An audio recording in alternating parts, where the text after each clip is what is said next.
In a previous video, we discussed mergers and acquisitions, and in this video, we're going to discuss alternatives to mergers and acquisitions. So what do we mean when we say alternatives to mergers and acquisitions? We think of joint ventures, strategic partnerships, franchises, and licenses.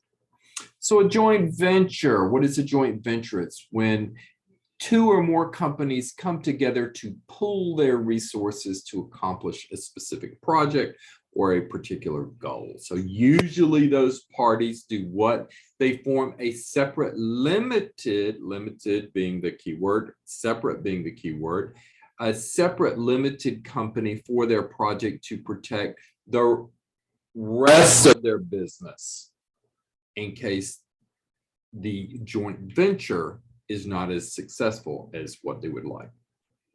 Asset-heavy industries, I beg your pardon, asset-heavy industries prefer typically joint ventures to alliances, whereas information technology heavy industries, so information or technology heavy industries, those tend to prefer alliances over joint ventures. Many joint ventures are looking to do what? To share the cost of major business research and infrastructure projects. So they're coming together to share those costs to build upon what they have. So what are some examples? We've got BMW and Toyota that they're cooperating on a research project to create hydrogen fuel cells, vehicle electrification, and ultra lightweight materials for electric cars. Google and NASA, what did they do? They came together to develop Google Earth. Hollywood studios combining to fight internet piracy. We have alliances in the airline industry, such as Star Alliance, One World Alliance, and then banks coming together to fund research to prevent cybercrime. Another example here is Google and GlaxoSmithKline, or Glaxo and Smith, I should say, entering together to produce bioelectric medicine. And so their ownership ratio was 45-55, and they expect it to last for 7 years for 540 million euros. Other examples, Uber and Volvo entered into a joint venture to produce driverless cars. Again, you determine what is the ratio of ownership between the two parties. In 2008, Comcast and Disney entered into a $1 billion joint venture to produce streaming quality content. What is the name of that streaming quality content? Later on, what did that become? It became Hulu. A strategic partnership, on the other hand, is a mutually beneficial arrangement between two separate companies that do not compete with one another. That partnership provides access to resources. So this is the benefit of the partnership, is to have access to those resources. What are some examples of those resources? Intellectual property rights, technical expertise, permits, markets that the other partner would have found it difficult to attain without the partnership. So that is the pull of a partnership. And so they offer access to strategically important partners as well that may not be acquired. And so they allow the risk, the cost, and those resources to be shared. And so when we look at some examples of strategic partnerships, what do we have? We have marketing partnerships between Kanye West and Adidas to sell Yeezy footwear. So I've got a slide after this to show you. We've got a supply chain partnership where Toyota is making engines for Lotus sports cars. We have an integration partnership where Uber and Spotify are working together to create a soundtrack for your ride when you take a go in an Uber ride. We have a technology partnership with Faurecia and Accenture. where they are leveraging artificial intelligence, analytics, virtual and augmented reality for connected and autonomous vehicles. And as well, we have financial partnerships. So Paychex, for example, offering payroll, HR, and benefits to many companies. So I worked for a company once before that literally that our paychecks were paid by Paychex, or that's who were issued our compensation. So an example here of that strategic partnership with Kanye West and Adidas. So Yeezy is the shoe there that Kanye West is fronting, and it's his personal brand. So that's the thing. What is Adidas getting out of it? They're getting the personal brand of Kanye West. What is Kanye West getting out of it? He's getting that manufacturing from Adidas. And so what has happened in 2019, Adidas net income increased what? Almost 20% as a result. When we look at BMW and Louis Vuitton, so both are working with travel, both are luxury travel goods. So BMW created what? Its BMW i8 sports car model, and Louis Vuitton created a 4-piece set of luggage to go with the BMW i8 sports car. So that 4-piece set of luggage, again, who is BMW appealing to? They are appealing to a luxury market. $20,000 for the 4 pieces of luggage, so averaging $5,000 each. The BMW i8 starting at $135,000, and so that pairing of the sleek, masculine, high quality image between the BMW and Louis Vuitton works well for them. Another example of a strategic partnership is Apple and MasterCard coming together to create Apple Pay. And so that Apple Pay app allowing people to store their credit or their debit card data on their phone so that they can use the Apple Pay, bam, to pay for what they need. And so MasterCard was the first credit card company to allow its users to store their credit and debit cards on Apple Pay. So the franchises and licenses as well are parts of strategic alliances. And so what, talking about our franchise, it's a very attractive way there to grow a particular business.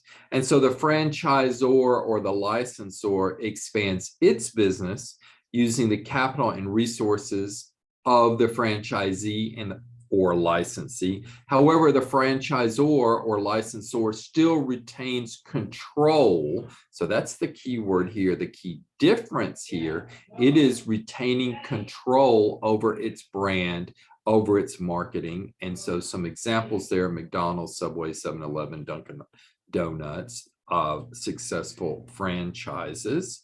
And the franchisee, what is the franchisee getting out of it then? So the franchisee as well is growing its business or buys into a business to grow its business, that it may buy one or more of the franchisor's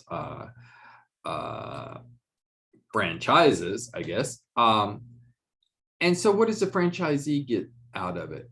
Gets the name of that already established company, as well gets branding and marketing support, gets operational support, gets a specific set of procedures, instructions, knows what the makeup is of its equipment that is needed, knows how to set out if it's a restaurant, knows how to set out the restaurant, knows what is included, all of those procedures there, all of those time-tested procedures, recipes, anything having to do with that business, that's already been established. So the franchisee does not have to does not have to go through that trial and error. The franchisee is buying into that name so that the franchisee can pay a fee for that particular name and then reap the rest of the money. And then as well, we have our licensing model where the licensing company sells the licenses to other companies so that those other companies can do what? Use that intellectual property, or more probably use that brand, use that design. So here we see the licensee using the Disney design of Mickey Mouse and Minnie Mouse.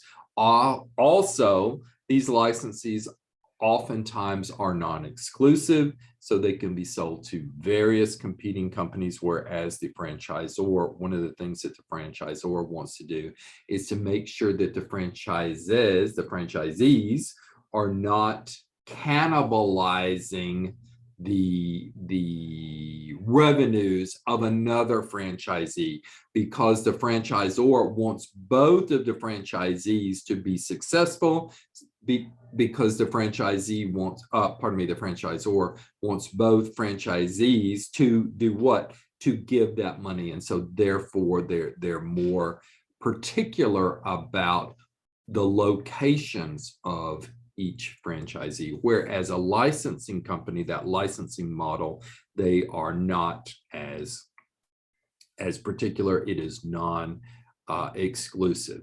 So the licensor does not control the business operations of the licensee, whereas the franchisor does control those business operations.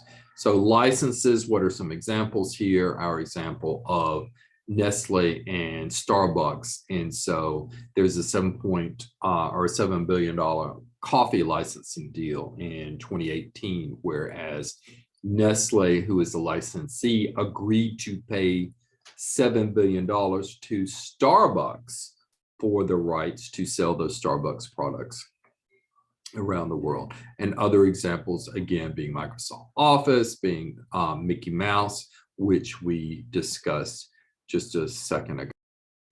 However, there are also advantages and disadvantages for a licensing model. What are those advantages and disadvantages? So advantages for the licensee. So licensee is the company that is buying the license.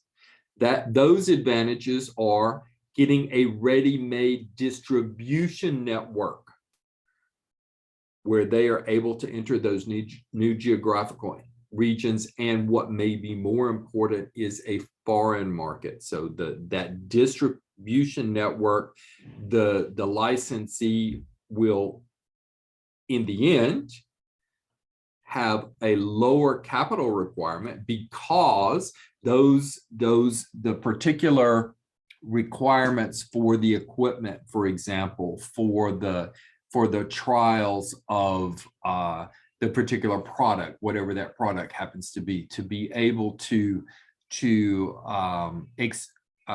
create that product, the licensor has already gone through those costs. So the licensee now does not have to pay for those trials. That licensee is doing what? Is paying a license, is paying a fee, so that the licensee can now use that product. And however, there are disadvantages to the licensor. What is that? Is there's the possibility of loss of control of intellectual property, and as well, when we say what's worse than loss of control, it's theft of intellectual property. So especially when for some foreign, it does not mean that every single foreign license deal is going to be rife with theft, not at all. But there is always, when you're looking at risk, from licensing, there is always that risk of theft of intellectual property.